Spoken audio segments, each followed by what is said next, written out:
Good morning everyone. এখানে জানো তো সারা রাত ধরে বৃষ্টি হয়েছে। ওয়েদারটা দেখো, আজকে মনে হয় সারাদিন বৃষ্টি হবে, সারাদিন। কালকে বৃষ্টি শুরু হয়েছে কখন, ওই 11টা নাগাদ, ব্যাস তারপরে সারা রাত বৃষ্টি হয়েছে। সামনে পুরো কাদা কাদা, বাড়ির সামনে আবার জলও জমেছে কিছুটা কিছুটা জায়গায়, আবার ওদিকে গেলে ওইদিকে সামনে জমেছে।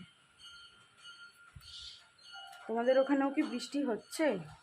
এখানে যে এত বৃষ্টি হবে বাবা, মানে ভাবতেও পারিনি। ওই যে ওইদিকেও আবার জল জমেছে, ওই যে লোকটা আসছে ওইদিকেও জল জমেছে। সব ঠিক আছে, বাট এই সারাদিন ধরে বৃষ্টি একদম ভালো লাগছে না, একদম। মাঝখানে 4টে নাগাদ ঘুম থেকে উঠেছি, তখন দেখছি বৃষ্টি পড়ছে। ভাবলাম হয়তো কমে যাবে, বাট স্টিল বৃষ্টি পড়েই যাচ্ছে।